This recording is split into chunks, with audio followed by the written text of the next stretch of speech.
चलिए बच्चों स्टार्ट करते हैं डिपार्टमेंटल अकाउंटिंग। बहुत ही सिंपल चैप्टर है, कोई भी नया कॉन्सेप्ट नहीं है। सारी बेसिक अकाउंटिंग जो आप लोगों ने आज तक सीखी है वो यहाँ पर अप्लाई होने वाली है। देखिए एक ऑर्गेनाइजेशन में मल्टीपल डिपार्टमेंट्स हो सकते हैं, हो सकता है हर डिपार्टमेंट अपनी परचेज अलग कर रहा हो, अपनी सेल अलग कर रहा हो, तो हर डिपार्टमेंट के प्रॉफिट किस तरीके से निकालने हैं।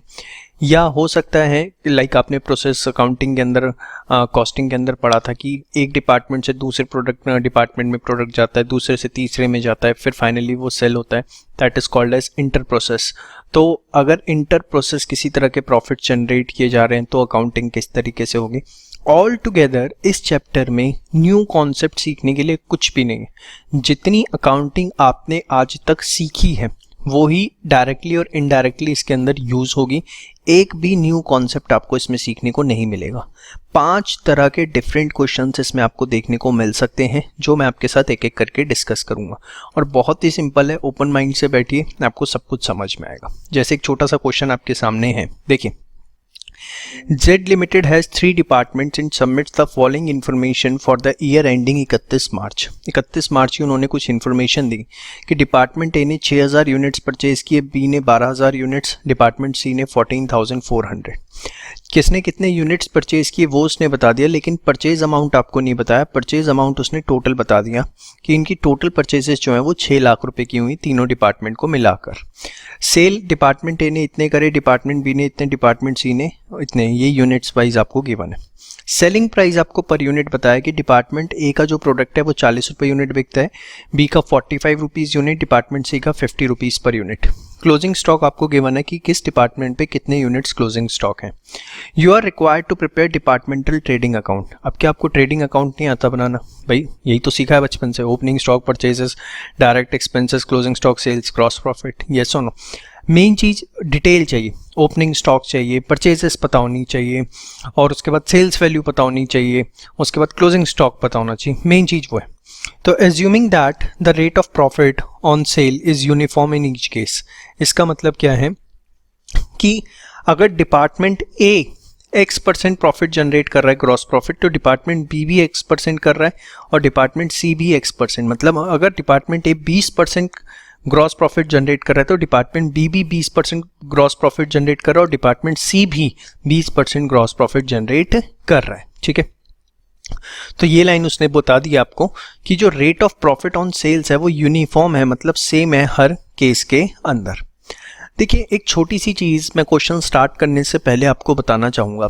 जब हम ग्रॉस प्रॉफिट रेशो निकालते हैं, जो कि आपको बहुत अच्छे से निकालनी आती है, जिसका फॉर्मूला होता है ग्रॉस प्रॉफिट अपॉन में सेल्स मल्टीप्लाई बाय 100। बोलो हाँ या ना, यस और नो? श्योर बोलते रहा करो, थोड़ा पार्टिसिपेट करो क्लास के अंदर, नहीं तो मज़ा नहीं आएगा। तो ग्रॉस प्रॉफिट अपॉन में सेल्स मल्टीप्लाई बाय 100। अब देखो बेटा, चाहे आप ये जीपी रेशो 1 यूनिट की निकालो, चाहे आप 100 यूनिट पे निकालो, चाहे आप 50 यूनिट पे निकालो, obviously the GP ratio will always remain same. हाँ या ना? चाहे आप पर यूनिट निकालो जीपी रेशो, चाहे आप 100 यूनिट्स पे बता लो, या चाहे एंटायर सेल्स पे निकालो, जीपी रेशो जो है वो हमेशा क्या आएगी आपकी? सेम आएगी। नहीं समझ में आया? चलो समझाता हूँ। सपोज सेल्स प्राइस 10 रुपये है और उसका cost of goods sold per unit जो है 8 रुपये आया, तो ग्रॉस प्रॉफिट कितना आया? 2 रुपये। तो अगर आप जीपी रेशो निकालते हो 2/10 मल्टीप्लाई बाय 100 कितनी आती है? 20%।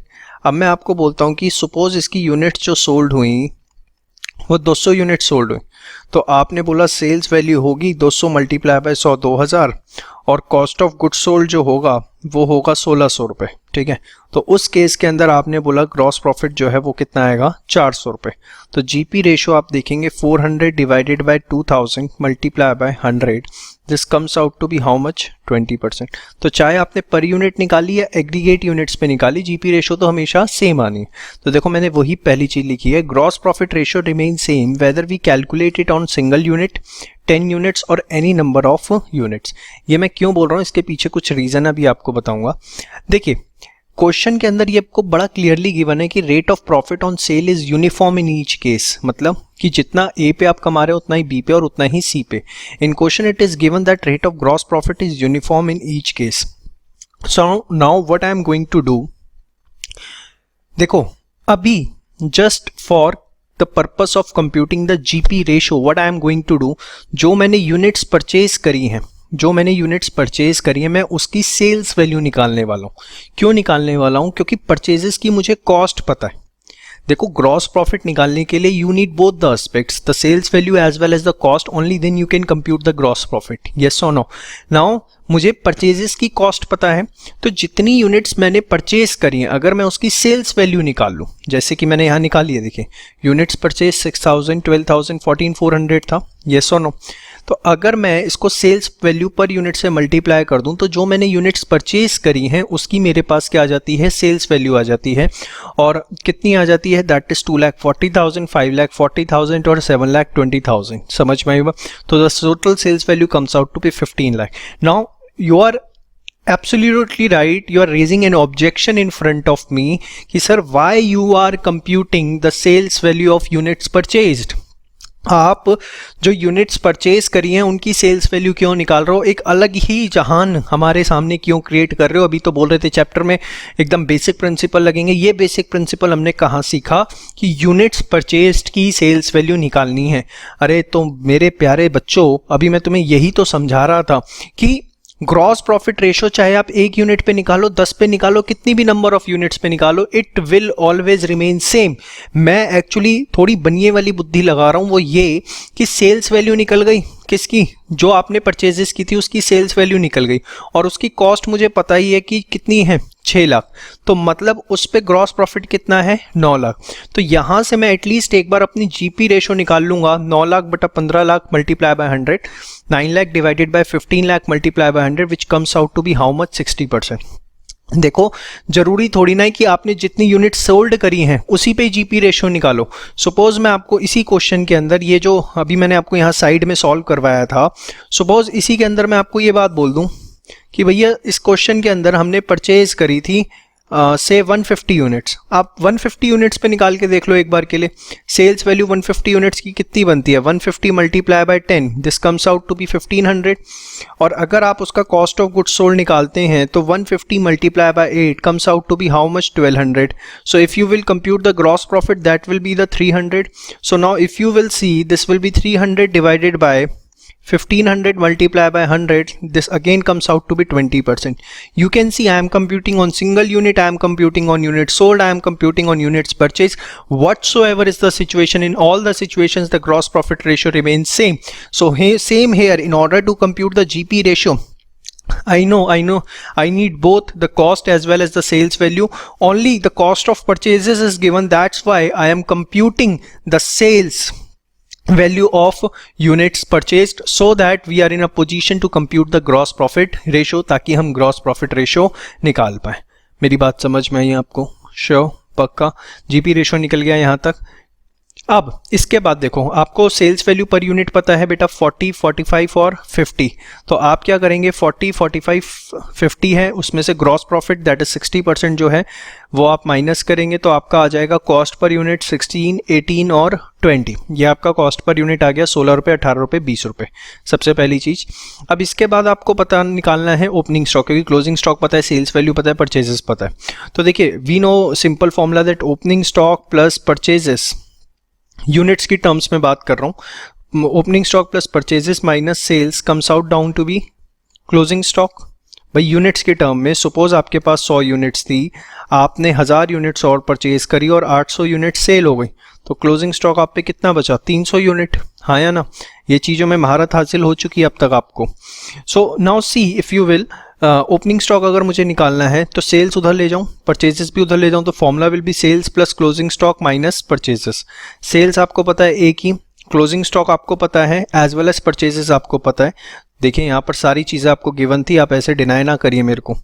परचेजेस की यूनिट्स आपको पता है, सेल्स की यूनिट्स पता है, as well as closing stock की पता है। So now just by putting this in the formula I will get the value of closing stock 720 units, 480 units and 612 units. ठीक है, और कॉस्ट पर यूनिट 16, 18, 20 था। अगर मैं इससे मल्टीप्लाई कर दूं तो मेरे पास वैल्यू भी आ जाती है कि ओपनिंग स्टॉक की टोटल वैल्यू कितनी है? 32,400 rupees. So this is in terms of units and this is in terms of value. समझ में आई बात? Sure? Now after that closing stock की वैल्यू निकालनी है तो यूनिट्स आपको पता ही है, कॉस्ट आपके पास आ चुकी है, उससे मल्टीप्लाई कर दीजिए तो आपके पास ये क्लोजिंग स्टॉक आ गया इन टर्म्स ऑफ वैल्यू। फिर परचेजेस में आपको यूनिट्स पता ही हैं तो उसको आप कॉस्ट पर यूनिट से मल्टीप्लाई कर दीजिए तो ये आपके पास आ गया इन टर्म्स ऑफ वैल्यू, जिसका सम टोटल किसके इक्वल आना चाहिए, 6 लाख के, क्योंकि आपने देखा यहाँ पर ये जो है वो कितना था, 6 lakh. So now you have all the figures, the opening stock, the closing stock, the purchases, the sales. So simply you can compute your gross profit. ये आपका वर्किंग नोट बन गया है सारा का सारा। अब देखिए, ओपनिंग स्टॉक आपने पुट कर दिया, परचेजेस आपने पुट कर दिया, सेल्स आपने पुट कर दी, क्लोजिंग स्टॉक आपने पुट कर दिया। So simply you will get your gross profit. So nothing is there, simple सा क्वेश्चन एग्जाम के अंदर आएगा तो कहीं ना कहीं मिनिमम साइड भी 6 नंबर से कम नहीं आएगा, अपर साइड 8 नंबर तक का ये क्वेश्चन एग्जाम में आता है। तो दिस वाज द टाइप 1। इसके बाद बात करेंगे टाइप 2 क्वेश्चन की, जब तक के लिए आप इसे नोट डाउन करिए फास्ट। Thank you. चलिए टाइप 2 क्वेश्चन स्टार्ट करते हैं बच्चों, बहुत ही सिंपल है। Measures Omega is a departmental store having 3 departments X, Y, Z. The information regarding the 3 departments for the year ended is given below. अब आपको department की information given है, डिपार्टमेंट X का ओपनिंग स्टॉक, Y का opening stock, Z का opening stock, purchases given है, debtors given है, sales given है, क्लोजिंग स्टॉक गिवन है, value of furniture, her department में कितना फर्नीचर है ये गिवन है, floor space occupied, number of employees, electricity consumed by each department in units. उसके बाद आपको other revenue items in the books given है, carriage inward, carriage outward, salaries, advertisement, discount allowed, discount received, rent rates, depreciation, electricity expense, labour welfare. You can see ये आपको combined figures given है, इसमें कोई इन्होंने बाइफर्केशन नहीं दिया, जबकि ऊपर आपको बाइफर्केशन दिया है। तो इट्स वेरी सिंपल, जैसे आप कॉस्टिंग में ओवरहेड्स डिस्ट्रीब्यूट करते हैं वैसे ही ये जो कॉमन कॉस्ट है आपको डिस्ट्रीब्यूट करनी है एक्स, वाई और जेड में एक स्पेसिफिक रेशो में। अब कौन सी कॉस्ट किस रेशो में जानी चाहिए, बड़ा सिंपल सा भाई, कैरेज इनवर्ड किससे रिलेटेड होता है, परचेजेस से। तो जो परचेजेस की रेशो है आप देखिए 1,32,000, 88,000 और 44,000। जब आप इसकी सिंप्लीफाई करके रेशियो निकालेंगे तो 3:2:1 आएगी। तो कैरेज इनवर्ट को हमें किस रेशियो में बांटना चाहिए, 3:2:1 में। देखो ये आप कॉस्टिंग ओवरहेड में बहुत अच्छे से करके आते हैं, इसमें कुछ भी ऐसा नहीं है। कैरेज आउटवर्ड टर्नओवर से रिलेटेड होता है, यस और नो, तो टर्नओवर की रेशियो में बांटना चाहिए। टर्नओवर आप देखिए, सेल्स यहाँ आपको गिवन है 180, 135 और 90, इसकी आप रेशियो निकाल लेंगे तो मेरे हिसाब से 12:9:6, और भी सिंप्लीफाई करेंगे इसको तो नहीं हो रही है 4:3:2, ये आपकी टर्नओवर की रेशियो आ जाती है। ठीक है, इसके बाद सैलरीज आता है तो ऑब्वियसली नंबर ऑफ एम्प्लॉइज जो उसने आपको क्लियरली क्वेश्चन के अंदर गिवन है। देखिए इधर नंबर ऑफ एम्प्लॉइज 25, 20 और 15, इस रेशियो में बांटना चाहिए। तो जस्ट इसमें कुछ भी नहीं है, आपकी ओवरहेड्स थोड़े से चेक हो रहे हैं कि आपने कितना अच्छे से पढ़ा है। मैंने आपको स्टार्टिंग में बोला जितना आज तक पढ़ा है सब बेसिक लग जाएगा इसमें। Advertisement directly related to sales, discount allowed obviously किससे रिलेटेड होता है, टर्नओवर से रिलेटेड होता है आपके। उसके बाद डिस्काउंट रिसीव्ड परचेजेस से, रेंट रेट्स आपके फ्लोर स्पेस से रिलेटेड होता है, डिप्रिसिएशन फर्नीचर की वैल्यू से, labour welfare expenses, number of employees आपके, electricity expense, number of electric units जो कि क्वेश्चन के अंदर आप देखिए यहाँ पे गिवन थी आपको, यस और नो। ठीक है, उसके बाद आप प्रोविजन फॉर बैड डेट्स की बात करें तो that is directly link with the debtors, yes और नो, क्योंकि आप प्रोविजन बनाते किस पे हो, डेटर्स पे बनाते हो। तो देखिए सारी इन्फॉर्मेशन उसने आपको कॉमन एक्सपेंस बता दी तो सारी ऊपर इन्फॉर्मेशन भी दे दी, जस्ट आपको अपना दिमाग लगाना है कि किसको किस रेशो में हमें बांटना है। उसके बाद देखिए उसने आपको क्या बोला है कि डिपार्टमेंटल ट्रेडिंग एंड P&L बनाओ, बहुत ही सिंपल। ओपनिंग स्टॉक थोड़ा ब्लर है यहाँ पे, काम चलाना प्लीज, बुक का ही क्वेश्चन है आपके वैसे। ओपनिंग स्टॉक गिवन है, purchases, carriage inward, sales, closing stock, ये तो आपको डायरेक्टली गिवन है तो इससे बैलेंसिंग फिगर ग्रॉस प्रॉफिट आ गए, यस और नो। कैरेज इनवर्ड आपको रेशो में लेना था इसमें बस। अब उसके बाद ग्रॉस प्रॉफिट यहाँ लिखा, बाकी सारे एक्सपेंस जिस रेशो में आपने बांटे हैं वो सब यहाँ पे लाइन से आप देखिए आपने लिख दिए, यस और नो। तो ये सारे आप लिखेंगे इस तरीके से, कुछ भी नहीं है। देखो मैं इसमें आपको सिर्फ हिंट दे रहा हूँ, सच बोलूँ तो मैं आपको समझा कुछ नहीं रहा, क्योंकि अब मैं आपसे एक्सपेक्ट करता हूँ कि at least this question you can solve at your own level. You are almost about to complete your accountancy, ठीक है, 95% कोर्स अब अपना कंप्लीट कर चुके हैं यहाँ तक। तो ऑब्वियसली ये सब चीज़ें आपके लिए अब कुछ भी नहीं है, ज़्यादा मैं आपका टाइम वेस्ट नहीं करूँगा, आपसे एक्सपेक्ट करता हूँ कि ये क्वेश्चंस आप खुद करें तो ये आपके नेट प्रॉफिट आ जाएंगे। ठीक है, तो बहुत ही सिंपल सा क्वेश्चन, बहुत ही सिंपल सा टाइप, खुद ट्राई करिए, कहीं फंसे तो उसके बाद सॉल्यूशन चेक करिए, बाकी फंसने वाली कोई ऐसी सिचुएशन है नहीं। So this was the type 2। अब इसके बाद आएंगे टाइप 3 पे, बहुत ही सिंपल चैप्टर है, फ्री के मार्क्स है, अगर क्वेश्चन आ जाए तो 8 नंबर का। चलिए नेक्स्ट टाइप की बात करते हैं। इंपॉर्टेंट टाइप है, इस पे क्वेश्चन आने के चांसेस अच्छे होते हैं। डिपार्टमेंट में P sell goods to department S at a profit of 25% on cost.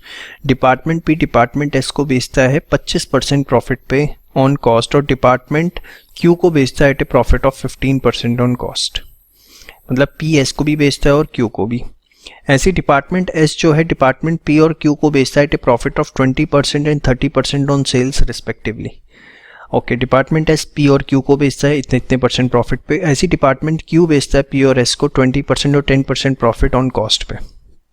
Okay, departmental managers जो हैं उन्हें 10% कमीशन मिलती है on net profit subject to unrealised profit on departmental sales being eliminated. अब ये अनरियलाइज्ड प्रॉफिट आपके लिए कोई नया टर्म नहीं है। This is basically talking this is basically about the stock reserve. ठीक है, तो वो जो बात कर रहा है आपसे स्टॉक रिजर्व को एलिमिनेट करने के बाद, अब ये बात आपको पता है कि अगर पी ने एस को बेचा या पी ने क्यू को बेचा और एस और क्यू के पास उसका कोई स्टॉक पड़ा हुआ है तो ऑब्वियसली एज ए होल तो पूरी एंटिटी एक है, तो उसका जो स्टॉक एस और क्यू के पास पड़ा हुआ है उसके प्रॉफिट्स जो है हम एलिमिनेट करते हैं। तो वही बात कर रहे हैं स्टॉक रिजर्व के थ्रू। Departmental profits after charging manager commission but before adjustment of unrealised profits are as follow. अब देखो मजे की बात क्या है, आपको 10% कमीशन तो देनी है सब्जेक्ट टू अनरियलाइज्ड प्रॉफिट, मतलब जो भी प्रॉफिट्स आएंगे उसमें से आपको स्टॉक रिजर्व पहले एडजस्ट करना है, उसके बाद जो बैलेंस आएगा उसके ऊपर आपको मैनेजर को कमीशन देनी है। ठीक है, मैनेजर को आपको कमीशन देनी है और यहाँ फिर आपके जो हैं वो प्रॉफिट्स बचेंगे। समझ में आई बात, मतलब फाइनल प्रॉफिट जो बचेंगे। लेकिन इसने क्या किया, आपको दिया है departmental profit after charging manager commission but before adjustment of unrealised profit. मतलब ये जो प्रॉफिट्स आपको गिवन है, ये गिवन है कि जो भी प्रॉफिट्स आए उस पे सीधे इन्होंने मैनेजर की कमीशन निकाल दी और वो प्रॉफिट्स आपको अब गिवन है। जो आपको गिवन है वो ये प्रॉफिट्स गिवन है, ये वाले 90,000, 60,000, 45, मतलब ये जो भी थे एक एक्स अमाउंट था तो उस पर 10% कमीशन देनी है, वो माइनस किया इन्होंने और बाकी आपको उन्होंने बता दिया, जो कि गलत है क्योंकि कायदे से पहले अनरियलाइज्ड प्रॉफिट माइनस होना था, फिर जो बैलेंस बचता उस पर मैनेजर कमीशन निकलती। चलिए, stock lying at different department at the end of the year are as follow. Transfer from P ने ट्रांसफ़र किया और एस के पास उसका 18,000 का और क्यू के पास 14,000 का स्टॉक पड़ा हुआ है। सेम वे ने एस ने ट्रांसफ़र किया जिसका डिपार्टमेंट पी पे 48,000 का और डिपार्टमेंट क्यू पे 38,000 का स्टॉक पड़ा हुआ है। क्यू ने ट्रांसफ़र किया जिसका डिपार्टमेंट पी पे 12,000 का और डिपार्टमेंट एस पे 8,000 का स्टॉक पड़ा हुआ है। Find out the correct departmental profits after charging manager commission. बहुत ही अच्छा क्वेश्चन, एग्जाम में मल्टीपल टाइम्स ये वाला टाइप आ रखा है, इसे बड़े ध्यान से देखिएगा, बहुत सिंपल है। सबसे पहले स्टॉक रिजर्व देखते हैं। देखिए, डिपार्टमेंट पी जो है एस को बेचता है 25% ऑन कॉस्ट पे और क्यू को बेचता है 15% ऑन कॉस्ट पे। यस और नो? देखिए, डिपार्टमेंट पी डिपार्टमेंट एस को बेचता है, डिपार्टमेंट क्यू को बेचता है। अब डिपार्टमेंट पी जो है पी का ट्रांसफर करा हुआ है, एस पे कितने का स्टॉक पड़ा हुआ है? 18,000 रुपये का। यस और नो? 18,000 का स्टॉक पड़ा हुआ है, मैं पेन चेंज कर लेता हूँ, 18,000 का स्टॉक पड़ा हुआ है। अब पी ने जब एस को बेचा तो 25% ऑन कॉस्ट कमाया और ये बात आपको पता है बेटा, अगर 25% ऑन कॉस्ट होता है तो ऑन सेल कितना होगा? 25/125 ऑन सेल भाई। ठीक है, अब देखिए तो हम क्या करेंगे, जो एस के पास स्टॉक पड़ा हुआ है 18,000 का, देखो एस के पास 18,000 का स्टॉक पड़ा हुआ है, मतलब एस ने के पॉइंट ऑफ व्यू से तो वो सेल्स वैल्यू पर है भाई। पी ने भेजा एस को तो पी ने तो प्रॉफिट कमा के भेजा, तो मतलब एस पे जो 18,000 का स्टॉक दिख रहा है ये बेसिकली एक तरह से है किस पे? सेल्स वैल्यू पे है। ठीक है, तो 18,000 का 25/125 प्रॉफिट आ गया 3600। 25/100 ऑन कॉस्ट है तो 25/125 ऑन सेल्स। ठीक है, सेम वे डिपार्टमेंट क्यू को भेजा 15% ऑन कॉस्ट पे और क्यू पे पड़ा कितने का हुआ है? 14,000। तो 14,000 का 15/115, 15% ऑन कॉस्ट है तो 15/115 ऑन सेल होगा, दैट इज 1826। तो sum total of this two is how much? 5,426। तो ये 5426 क्या है? ये बेसिकली स्टॉक रिजर्व है कि डिपार्टमेंट पी ने एस और क्यू को माल भेजा, लेकिन एस और क्यू के पास इतना स्टॉक पड़ा हुआ है, तो कायदे से डिपार्टमेंट पी उस पे अपने स्टॉक रिजर्व निकालेगा, उस पे जो उसने अपने प्रॉफिट बुक कर लिए हैं उनको रिवर्स कर देगा, क्योंकि एज ए होल वो पूरी की पूरी एक सिंगल ऑर्गेनाइजेशन है। और ये चीज़ हमने ब्रांच अकाउंटिंग में भी देखी, बहुत जगह हम मल्टीपल जगह इन चीज़ों को ऑलरेडी देख के आ चुके हैं, बस यहाँ कंप्यूटेशंस करने का तरीका अलग है, बाकी कॉन्सेप्ट बिल्कुल भी नया नहीं। सेम वे डिपार्टमेंट एस का माल पी और क्यू पे पड़ा हुआ है। देखिए डिपार्टमेंट एस जो है उसका माल पी पर है और क्यू पर है, 48 और 38 का, 48 38। अब कितना कितना कमाया? तो भाई सीधी सी बात है 20% एंड 30% ऑन सेल्स कमाया, ठीक है। तो देखें यहाँ पर 20% और 30%, दिस इज 11,400 और this is 9,600, the total comes out to be how much? 21,000 rupees. समझ में आई बात? Sure. Same way department Q, P को बेचा और एस को बेचा, कितना? अगर आप देखें 12,000 8,000, ठीक है, तो वहाँ पर आपको दिख रहा होगा 12 और 8। इसके बाद प्रॉफिट कितने कमाए अगर उसकी बात करें तो 20% एंड 10% ऑन कॉस्ट है, तो इसे कन्वर्ट करना पड़ेगा 20/120 और 10/110, तो ये आपका आ गया 2727। तो तीनों डिपार्टमेंट्स के स्टॉक रिजर्व के अमाउंट आपके सामने आ गए। पहले आप यहाँ तक सारा नोट डाउन करिए फास्ट। चलिए अब अगर हम देखें एक छोटी सी चीज़, उन्होंने आपको प्रॉफिट्स दिए 90 60 45 and this is after charging manager commission. ये सुनो, सपोज प्रॉफिट्स अगर 100 थे सपोज, तो मैनेजर कमीशन उन्होंने एक तरह से इस पे 10 रुपये दे दी होगी।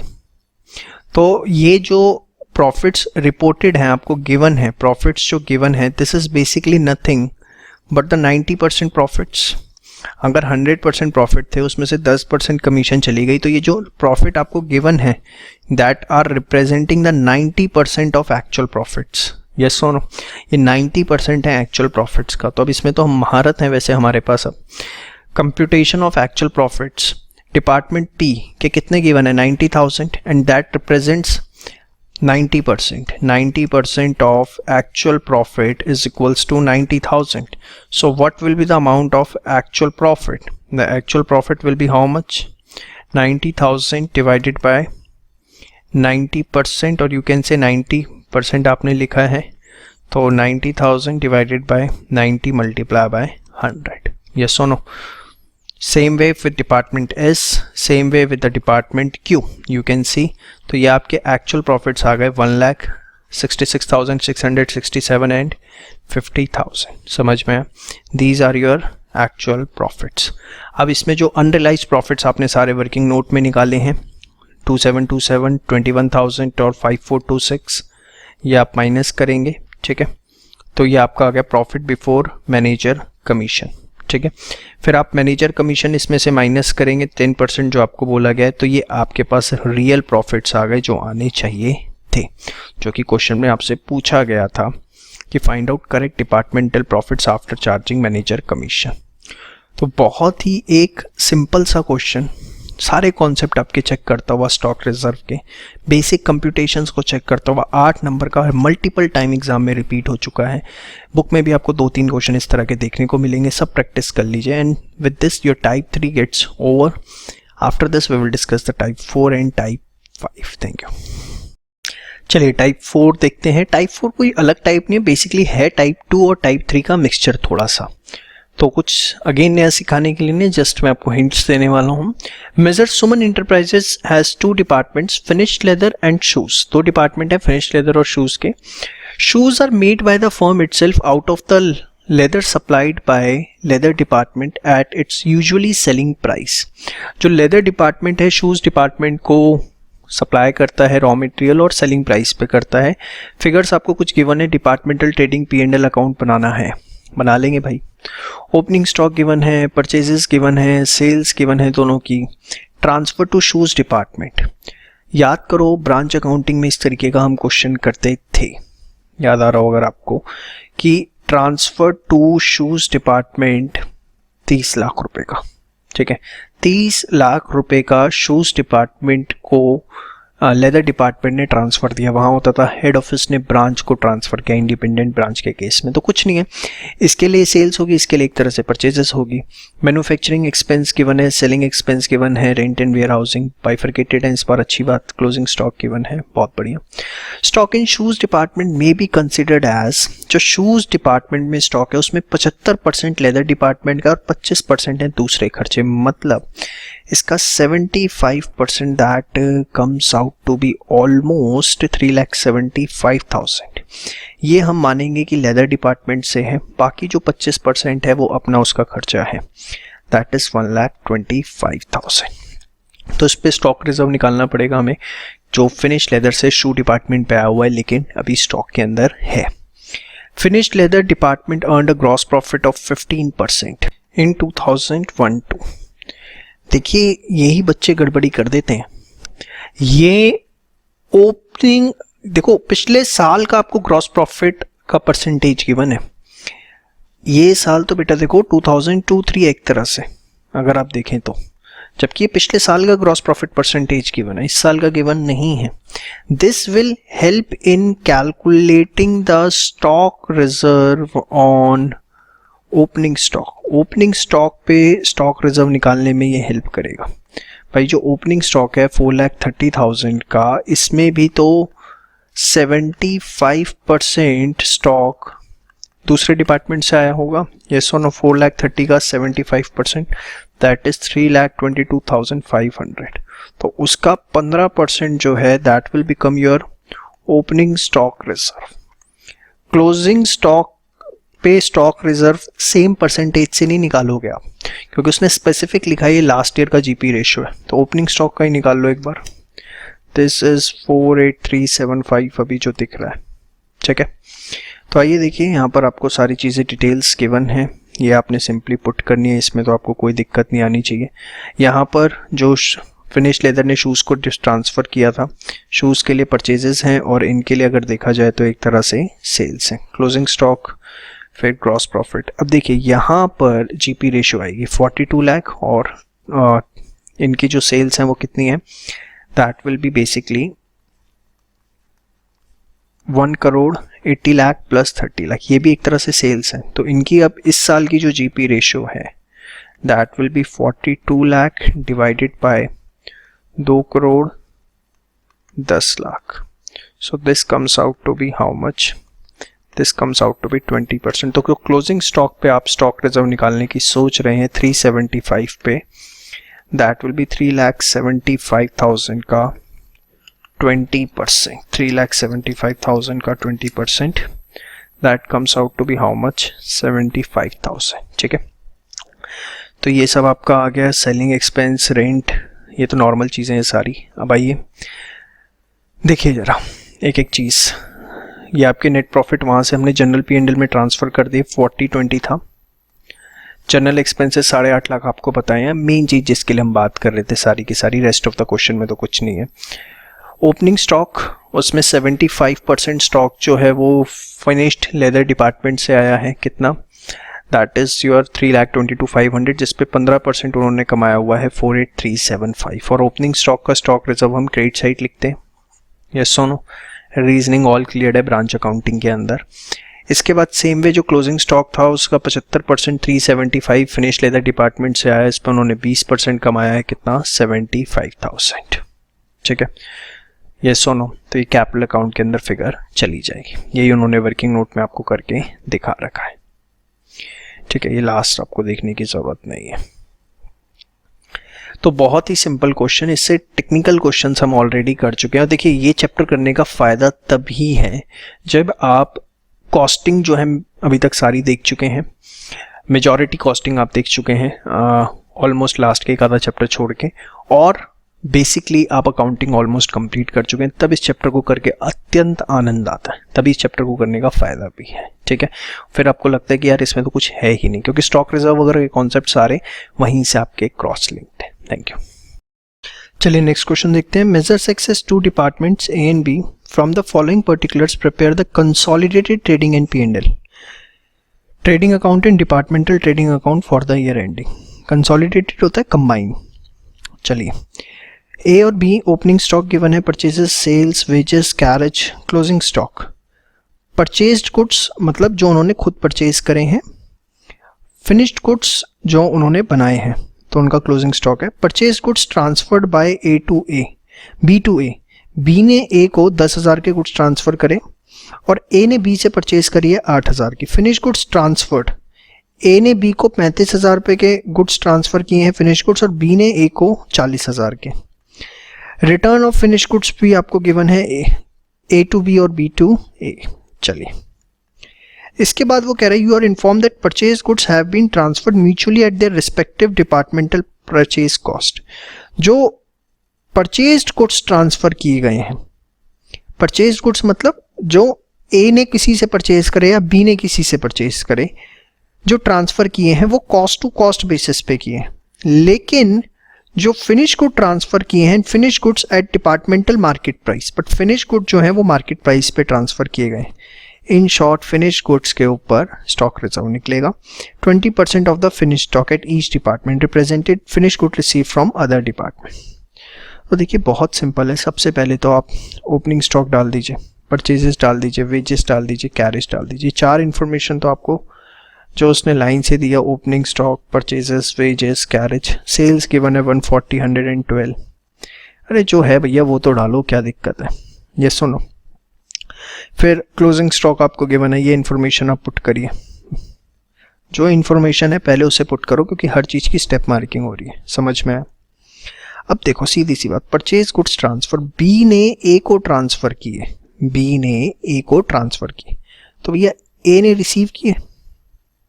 बी ने अगर ए को ट्रांसफर किए तो ए ने रिसीव, ये ए के लिए एक तरह से क्या है, परचेजेस, देखो, और बी के लिए एक तरह से क्या है, सेल्स। हाँ या ना, गलत कह रहा हूं भाई, आप देखो ना, ए के लिए परचेजेस हो गई और बी के लिए एक तरह से क्या हो गई, सेल्स हो गई। सेम वे ए ने बी को किए, मतलब बी के लिए परचेजेस हो गई, बी के लिए क्या हो गई, परचेजेस, और इसके लिए सेल्स। समझ में आया। इसके बाद फिनिश गुड ट्रांसफर ए ने बी को किया, तो बी के लिए क्या हो गई, परचेजेस। भाई ए ने बी को किया ना, तो बी के लिए एक तरह से क्या हो गई, बाय ए टू बी 35,000, मतलब बी के लिए एक तरह से परचेजेस हो गई 35,000 रुपए की। यस और नो? देखो इधर 35,000 डाल रखा है परचेजेस में और इसने अपनी सेल्स में। सेम वे 40,000 वाली फिगर, ठीक है। रिटर्न ऑफ फिनिश गुड, ए ने बी को रिटर्न किए, तो बी के लिए क्या हुआ, ए ने बी को रिटर्न किए, तो बी के लिए सेल्स रिटर्न हुआ और ए के लिए परचेज रिटर्न हुआ। यस और नो? ए के लिए क्या है, परचेज रिटर्न, कितने का, 10,000 का। तो या तो आप परचेजेस में से माइनस कर दीजिए, अपोजिट साइड दिखाइए, तो अपोजिट साइड दिखा रखा है इसमें। समझ में आया? देखिए सारी फिगर्स जो है हमारी ऑलमोस्ट जो है वो हो चुकी। फिनिश गुड्स रिटर्न हो गया आपका 10,7, ठीक है, और यहाँ पे 10,7। समझ में आया? श्योर। तो यहाँ तक तो हमारी जो सारी चीज़ें हैं वो ख़त्म हो गई। देखिए ये लास्ट वाला दोबारा रिपीट कर देता हूँ। ए टू बी अगर है तो बी के पॉइंट ऑफ व्यू से और ए के पॉइंट ऑफ व्यू से, दोनों के पॉइंट ऑफ व्यू से एंट्री डलेगी। बी के लिए क्या है, सेल्स रिटर्न, और ए के लिए क्या है, परचेज रिटर्न। तो ये देखो इसने यहाँ 10,000 डाल रखा है purchase return opposite side, B ने यहाँ पे डाल रखा है सेल्स रिटर्न, क्योंकि वहीं से माइनस करें अपोजिट साइड डालें, बात एक ही। ग्रॉस प्रॉफिट आ गया। येस और नो? श्योर। अब देखो बात आती है बेसिकली हमें स्टॉक रिजर्व निकालना है। येस और नो? अब देखिए स्टॉक रिजर्व के लिए उसने क्या बोला है, बड़े ध्यान से एक चीज़ देखनी है।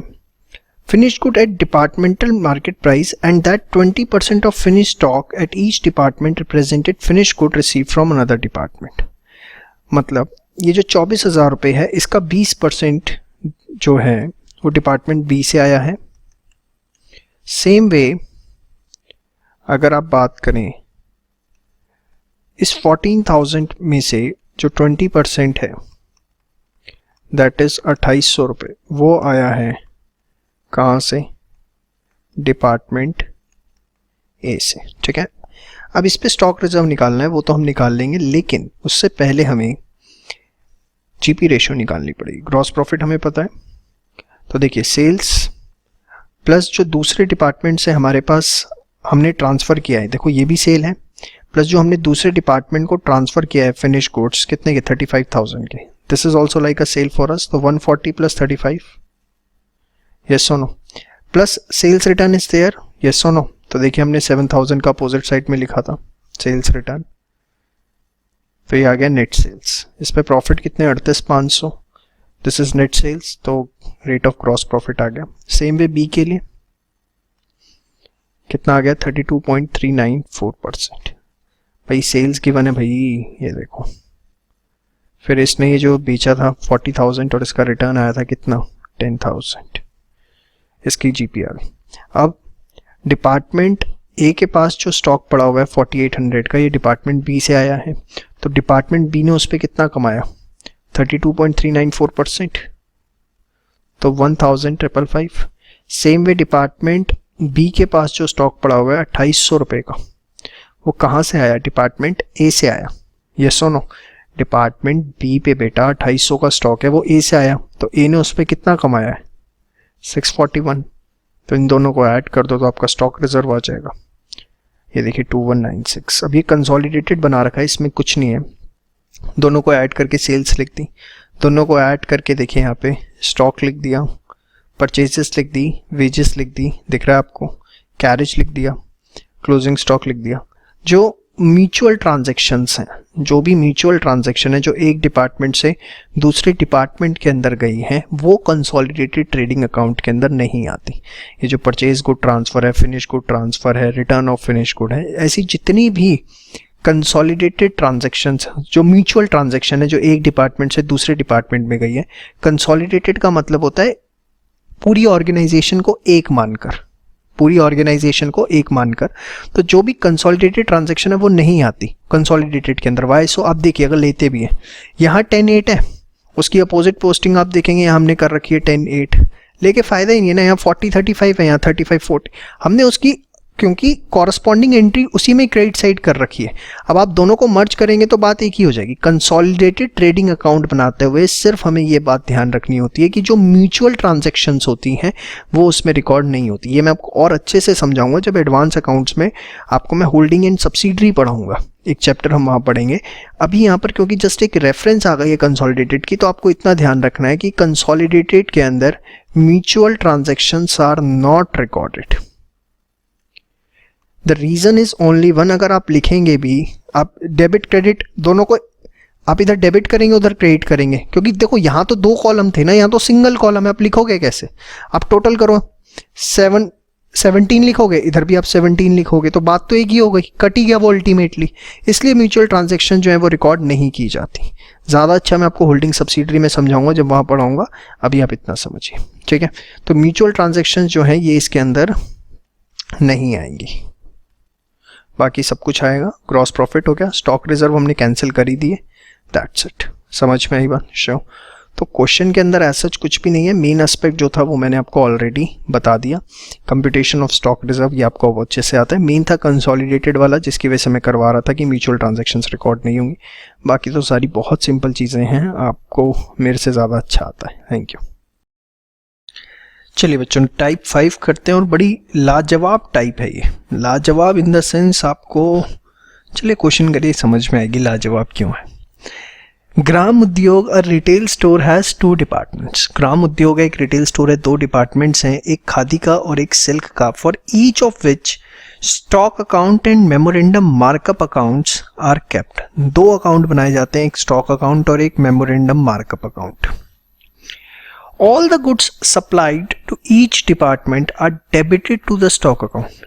लाजवाब इसीलिए कि करना क्या है वो यहाँ से यहाँ तक आपको खुद ही बताएगा। कोई आपकी डेबिट क्रेडिट के कॉन्सेप्ट नहीं है, इसके खुद के ही कॉन्सेप्ट हैं जो कि उसने डिस्क्राइब कर दिए हैं। कैसे कि जो भी गुड्स सप्लाई होंगे किसी भी डिपार्टमेंट को, वो डेबिट किए जाएंगे उसी के स्टॉक अकाउंट में, और किस वैल्यू पे डेबिट किए जाएंगे वो भी बता दिया। वो डेबिट किए जाएंगे आपका कॉस्ट प्लस मार्कअप, कॉस्ट के साथ मार्कअप जोड़ के, which together make up the selling price. मतलब स्टॉक अकाउंट में जब डेबिट करना है तो किस पे डेबिट करना है? सेलिंग प्राइस पे of the goods, and in account of the sale proceeds of the good are credited, और जो भी सेल प्रोसीड्स आएंगी वो क्रेडिट करनी है। इन शॉर्ट देखो, कोई आपको अपने दिमाग नहीं लगाना, क्वेश्चन में जो इंस्ट्रक्शन है that you have to follow. वो कह रहा है आपको एक स्टॉक अकाउंट बनाना है जिसमें आप डेबिट करोगे कॉस्ट प्लस मार्कअप और क्रेडिट क्या करोगे, सेल प्रोसीड्स ऑफ स्टॉक। मैंने कहा था ना लाजवाब क्वेश्चन है ये। अभी मैं आपको समझा देता हूँ, नोट डाउन कर लेना, इसकी समरी मैंने बना दी आपके लिए। The amount of markup is credited to the departmental markup account, और ये जो मार्कअप आपने यहाँ कॉस्ट में ऐड किया है ना, इस मार्कअप को आपको क्रेडिट करना है एक मार्कअप अकाउंट के अंदर। क्वेश्चन में ही सब कुछ बता रहा है, आपको अपनी बुद्धि का इस्तेमाल बिल्कुल नहीं करना, क्योंकि जिसने बुद्धि लगाई वही इस क्वेश्चन में परेशान हो जाएगा। Whatever the instructions have been provided in the question that you have to follow, that's it, और कुछ नहीं इस क्वेश्चन। आगे क्या कह रहा है, if the selling price of any goods is reduced, अगर सेलिंग प्राइस किसी भी गुड्स का रिड्यूस होता है below it's normal selling price, the reduction marked down, तो जितना भी मार्क डाउन होगा वो एडजस्ट करना है स्टॉक अकाउंट में भी और डिपार्टमेंटल मार्कअप अकाउंट में भी। मतलब सपोज अगर किसी का सेलिंग प्राइस रिड्यूस हुआ तो उसको एडजस्ट करना है स्टॉक अकाउंट और मार्कअप में। एडजस्ट करने का मतलब स्टॉक अकाउंट में मार्कअप डेबिट किया था तो स्टॉक अकाउंट में एडजस्ट करने का मतलब अपोजिट साइड क्रेडिट कर देना। भाई रिड्यूस हो गया ना, तो अब एडजस्ट करने का मतलब क्या होता है, जो पहले किया था उसका अपोजिट करो। और मार्कअप अकाउंट में आपने क्रेडिट किया था मार्कअप, तो अब क्योंकि वो रिड्यूस हो गया है तो उसे एडजस्ट करो, मतलब मार्कअप अकाउंट में डेबिट करो। यहां तक अगर मेरी किसी भी बात पे डाउट है वीडियो दोबारा देख लो, क्योंकि मैंने कुछ नहीं किया। जो क्वेश्चन में इंस्ट्रक्शन लिखी थी वो मैंने आपको पहले सिंप्लीफाई करके साइड में भी लिख दी कि करना क्या, और आपको करना यही है जो क्वेश्चन में बोला है। कोई इसमें डेबिट क्रेडिट आज तक जो सीखा है वो नहीं चलेगा, इसीलिए मैंने स्टार्टिंग में ही बोल दिया था कि लाजवाब टाइप है ये। The rate of markup for khadi is 33.5% on cost and for sale department is 10% on cost. फिर आपको सारी उसने डिटेल्स दे दी जिसको हम यूज करेंगे। पहले यहाँ तक कोई भी डाउट है तो कोई वीडियो दोबारा देख लो, नहीं है तो आगे बढ़ते। चलिए, खादी डिपार्टमेंट और सिल्क डिपार्टमेंट, सबसे पहले सिल्क करवाते हैं। 18,600 का स्टॉक है, चलो ये भी कर ही लेते हैं। 10,500 का स्टॉक है, तो खादी में कितना जोड़ना है, 33.5% ऑफ कॉस्ट, और इसमें कितना जोड़ना है, 50% ऑफ कॉस्ट। यस और नो? तो सिल्क में देखिए सबसे पहले बैलेंस पीडी कॉस्ट 18,600 थी, 50% जोड़ देंगे, कितना हो गया, 27,900। भाई उसने बोला मैं क्या करूं कि स्टॉक अकाउंट डेबिट करो कॉस्ट प्लस मार्कअप से। वही वाली बात है, तुम अगर दिन को रात कहोगे तो रात कहेंगे। परचेजेस 93,400 सिल्क का कर रहे हैं अभी, तो परचेजेस 93,400 मार्कअप, और देखो जो मार्कअप यहाँ आप ले रहे हो 9300 46,700 वो एज इट इज आप यहाँ क्रेडिट कर रहे हो जो उसने क्वेश्चन में कहा। ये देखो एक बार क्वेश्चन आया, नया यूनिक क्वेश्चन आया, और जो कहा भैया वो करना है आपको। 7-8 नंबर का था। इस तरह का कोई एक यूनिक क्वेश्चन देखने को मिल सकता है, मैं ये नहीं कहूँगा नहीं मिलेगा। फिर वही वाली बात आ जाती है, मैं आपको बार बार कहता हूँ कि that we have to focus on the 90%, क्योंकि अगर हम 100% बनाने चलेंगे तो बहुत दिक्कत आएगी। सेल्स 125, ठीक है, क्लियर यहाँ तक। इसके बाद यहाँ पर खादी की डिटेल्स गिवन है। The stock of khadi on January 1, जो January 1 को आपको स्टॉक गिवन है, included goods the selling price of which has been mark down by 1260, जिसका सेलिंग प्राइस 1260 से मार्क डाउन है। तो बेसिकली खादी में आप आओ 10,500 है। अब कायदे से 10,500 में अगर मैं 1/3 जोड़ता हूँ, 10,500 का 1/3 निकालता हूँ, कितना आता है,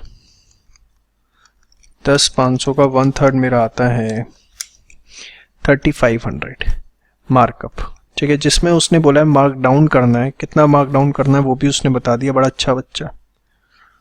कितना बोला है, 1260 रुपये, ठीक है। तो 1260 आप इसमें से माइनस करो तो ये आता है 2240। तो इसलिए इसने 2240 लिया, क्योंकि ये भी क्वेश्चन की इंस्ट्रक्शन है, हम कुछ नहीं कर रहे भाई। हाँ 2240 आ गया, ठीक है। फिर इसकी परचेजेस हैं 75,900, तो उसमें हमने अपना 1/3 ऐड किया, ठीक है। इसकी सेल्स के बने 95,600, और ये 25,300 यहाँ पे आ गया। क्लियर यहाँ तक? शो आगे बढ़ते हैं। Certain stock of the value 6900 purchased for the khadi department, जो कि खादी डिपार्टमेंट के लिए खरीदा गया था, वो later on in the year transfer to the silk department and sold for 10,350। 6,900 रुपये का कोई माल जो कि हमने खादी डिपार्टमेंट के लिए खरीदा था, पर बाद में वो सिल्क डिपार्टमेंट को ट्रांसफ़र हो गया और 10,350 में वो बिक गया। तो ले दे के कहानी ये है कि खादी डिपार्टमेंट से स्टॉक कम करना है, सब कुछ छोड़ो ना, ले दे के कहानी क्या है कि भैया वहाँ से ट्रांसफ़र हो गया और सिल्क डिपार्टमेंट में स्टॉक बढ़ाना है। ठीक है, तो कॉस्ट उसकी 6900 थी, खादी डिपार्टमेंट से स्टॉक कम करना है, खादी डिपार्टमेंट पे आओ, कहाँ गया भाई, ये रहा खादी स्टॉक, स्टॉक कम करना है, क्रेडिट करूँगा 6900, क्योंकि मार्कअप लेते हैं तो उसका मार्कअप भी ले लेंगे यहाँ पे। और ये अब हमें सिल्क में बढ़ाना है तो सिल्क में डेबिट होगा, लेकिन सिल्क का मार्कअप है 50%, तो वो 50% यहाँ आ जाएगा, ये 3450 आ गया। समझ में आ गया आपको? और ये यहाँ पे 2300 जो है वो इसका यहाँ डेबिट हो गया। देखो मैं कुछ नहीं कर रहा भाई, क्वेश्चन जो कह रहा है वैसे कर रहा हूँ।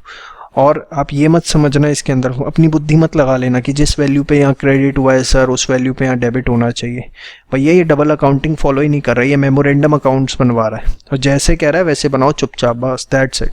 यहाँ स्टॉक कम करना था कर दिया, वहाँ बढ़ाना था बढ़ा दिया। As a result, though the cost of the goods is included in the khadi department, the sale proceeds have been credited in the silk department. उसकी कॉस्ट जो है वो खादी में है, जबकि सेल प्रोसीड्स उसकी सिल्क में। ये हमने ठीक कर दिया इसको आगे, ये वाली लाइन हमारे लिए अब यूजलेस हो जाती है, कोई इसका हमें यूज फिलहाल तो नहीं है। During the year this to promote sales, the goods were marked down. Mark down किए गए कितने भाई, खादी में इतने के और सिल्क में इतने के। तो कॉस्ट से हमें कोई मतलब नहीं है, मार्क डाउन से हमें मतलब है। उसने बोला ना मार्क डाउन किया मतलब इतनी वैल्यू कम करी, तो मार्क डाउन अगर है तो mark down reduction in selling price हमें एडजस्ट करना है स्टॉक में और मार्कअप में।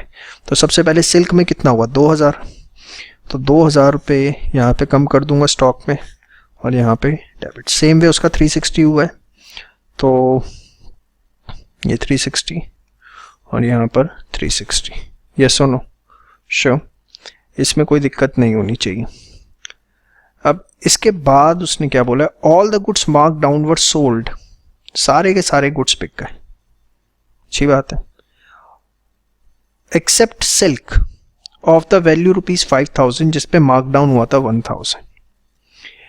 वो कह रहा है कि सारे के सारे जो भी मार्क्ड डाउन गुड्स थे सब बिक गए, कोई दिक्कत नहीं आई, वर सोल्ड एक्सेप्ट सिल्क में 5000 रुपये वैल्यू के गुड्स जिसको हमने मार्क डाउन किया था 1000 से। चलो भाई इसको भी देखते हैं। At the time of stock taking on 31 December it was discovered that khadi cloth at a cost of 390 was missing and it was decided that the amount to be return off. तो चलो भाई इसको राइट ऑफ करते हैं, stock खत्म हो जाएगा, उसका मार्कअप ले लिया और इसका यहाँ पे मार्कअप हमने एडजस्ट कर दिया। यहाँ तक आप बताओ सबसे पहले किसी भी प्रकार का कोई दिक्कत आपको नहीं होनी चाहिए।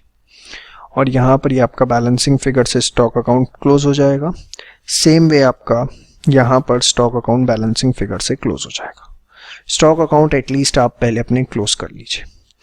देखिए भैया जो क्वेश्चन में क्या है मैं सिर्फ वो कर रहा हूँ और कुछ नहीं कर रहा। अभी मैंने सिर्फ इस चीज़ का ट्रीटमेंट नहीं किया, बाकी सब चीज़ों का मैं ट्रीटमेंट कर चुका हूँ इस लाइन को छोड़ के, बाकी मैं सब कुछ कर चुका हूँ। इसको मैं समझाता हूँ भी आपको, कोई दिक्कत परेशानी है तो देख लो आप एक बार दोबारा से, लेकिन यहाँ तक मैं आपको सारी बातें समझा चुका हूँ। क्वेश्चन बड़ा यूनिक है, इस चीज़ को मैं एडमिट करता हूँ और करना आपको पड़ेगा, कहीं एग्जाम में रिपीट हो गया तो दिक्कत हो जाएगी। चलिए आगे शुरू करें। सबसे पहले खादी पे 8260 का स्टॉक बचा and this is at a sales value. अगर देखा जाए अब हम मार्कअप बुक करते थे 1/3 ऑन कॉस्ट, यस और नो? तो ये जो क्लोजिंग स्टॉक है इसमें कितने प्रॉफिट होंगे 8260, ये सेल्स वैल्यू पर है। अगर 1/3 ऑन कॉस्ट होता है तो 1/4 ऑन सेल होता है। अरे भाई ये बैलेंस ईडी जो है इसका बाइफरकेट थोड़ी ना किया हुआ है, मार्कअप इसमें एडेड है ना, तो एक तरह से सेल्स वैल्यू है और प्रॉफिट आप 1/3 ऑन कॉस्ट ले लेते हैं तो 1/4 ऑन सेल होगा। तो 8260 में कितने प्रॉफिट हैं, 8260 का 1/4 करिए, ये कितना आता है आपका 2065। ठीक है, तो ये देखिए 2065 आपने इसका बैलेंस लिख दिया। अरे भाई इसका बैलेंस निकलेगा तो मार्कअप अकाउंट में भी तो बैलेंस बचेगा। And whatever the balance left will be transfer to P&L account कि हमने इतना मुनाफा कमाया। समझ में आई बात? Sure, this is the balancing figure. ये बैलेंस समझ में आ गया आपको? जो आपके पास क्लोजिंग स्टॉक बचा हुआ है उसका मार्कअप आपने रिवर्स किया। अरे जब ओपनिंग का क्रेडिट करोगे तो क्लोजिंग का डेबिट नहीं करोगे, स्टॉक रिजर्व अकाउंट की तरह ही तो है ये, क्यों घबरा रहे हो? ठीक है, सेम वे सिल्क वाले का। अब इसमें थोड़ा सा टेक्निकल एस्पेक्ट है। उसने कहा जितने भी गुड्स मार्क डाउन किए थे सब बिक गए, लेकिन the value of 5000 mark down bye 1000, सिर्फ 5000 वैल्यू के गुड्स जिनको मार्क डाउन किया था 1000, मतलब ये अभी कहाँ पर है? क्लोजिंग स्टॉक में है।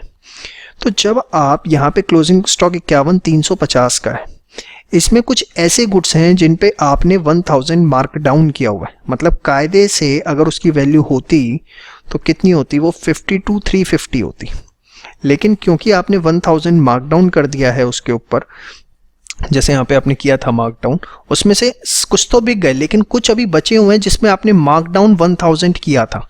मतलब अगर वो जेन्युइन वैल्यू पर होते, आज अपनी जेन्युइन वैल्यू अगर उनकी होती तो वो होती 52350, और फिर क्योंकि आप यहाँ पर ले रहे थे कितना? 50% ऑफ कॉस्ट, ठीक है, that is half of cost ले रहे थे, तो ऑन सेल कितना होता? 1/3 ऑन सेल होता। यस और नो? तो 52350 का 1/3, 52,350 का 1/3 आप निकालेंगे तो वो आता है आपका बेसिकली 17,450। भाई मार्कअप अकाउंट का बैलेंस आपको निकालना। 51350, इसमें कुछ ऐसे गुड्स हैं जिसपे 1000 मार्क डाउन किया, ठीक है, एक बार आप जेन्युइन निकालो ताकि आप 1/3 करके नॉर्मल प्रॉफिट्स निकाल सको, उसके बाद उसमें से 1000 माइनस करो तो वो आपका 16450 आ जाएगा। फिर यहाँ आपकी बैलेंसिंग फिगर बचेगी जो P&L में जाएगी। ये चीज़ मुझे पता है आपको अभी एक बार में समझ में नहीं आई, दोबारा बताता हूँ। पूरे क्वेश्चन में सब कुछ हो जाता है, कहते हैं ना हाथी निकल गया पूंछ बची, ये वो पूंछ है जो फंस जाती है। All the goods return mark down, जो गुड्स मार्क डाउन हुए थे सब बिक गए, except silk of the value ₹5000। Silk में 5000 वैल्यू के ऐसे गुड्स हैं जिनको मार्क डाउन किया था 1000 से। ये सब कुछ ठीक है, इसमें 1000 रुपये मार्क डाउन हो रखा है नॉर्मल प्रोसेस से, मतलब नॉर्मली जो हम कर रहे थे 50% मार्कअप, उसमें से हमने 1000 मार्क डाउन कर दी, तो एक बार प्लस किया 52,350 उसकी नॉर्मल वैल्यू आ गई। अब देखो जो प्रॉफिट आप 1/3 ले रहे हो वो तो सारा नॉर्मल वैल्यू पे है ना, तो एक बार आप उसका 1/3 निकाल लो। भाई 50% ऑन कॉस्ट है तो 1/3 ऑन सेल होगा, हाँ या ना? 1740 नॉर्मल प्रॉफिट बनता। अब क्योंकि आपने 1000 मार्क डाउन किया था तो जेन्युइन प्रॉफिट फिर बने कितने? 16450, तो वो 16450 यहाँ लिया है हमने। 51350 में पहले 1000 ऐड करके उसका 1/3 निकाला और फिर 1000 माइनस किया। ये चीज़ थोड़ी सी आपको हो सकता है समझने में एक बार में दिक्कत आए, 2 बार 3 बार देखो इसे, क्योंकि आसान नहीं है, मुझे भी पता है। क्लासरूम टीचिंग के अंदर भी इस पॉइंट में सबसे ज़्यादा बच्चों को डाउट आता है, इसलिए कोशिश तो पहले मैंने देखिए इतना समराइज़ आपको कर दिया चीज़ों को, इसीलिए कि आप इसे बहुत बेहतरीन तरीके से एक बार में समझ सकें। और इस चीज़ को 2 बार देख लीजिए, बेशक समझ में नहीं आ रहा तो डेफिनेटली आपको समझ में आएगा। कॉन्सेप्ट वही है जो मैं आपको बता रहा हूँ। तो ये क्वेश्चन करके जरूर जाइएगा टाइप 5, ठीक है। बच्चों की भाषा में बोलूँ तो उसे खड़ूस टाइप बोल सकते हैं आप, लेकिन देखा जाए तो देखो सबसे सिंपल है, क्वेश्चन ही बता रहा है करना क्या है, कुछ याद करने की ज़रूरत नहीं है। एक बार आपने प्रैक्टिस कर लिया और फिर 2 घंटे बाद दोबारा प्रैक्टिस कर लीजिए, आपके हाथों में ये बैठ जाएगा। और आया तो कम से कम ये 12 नंबर का क्वेश्चन आएगा जो आपको फ्री के मार्क्स दिलवाएगा। Thank you so much.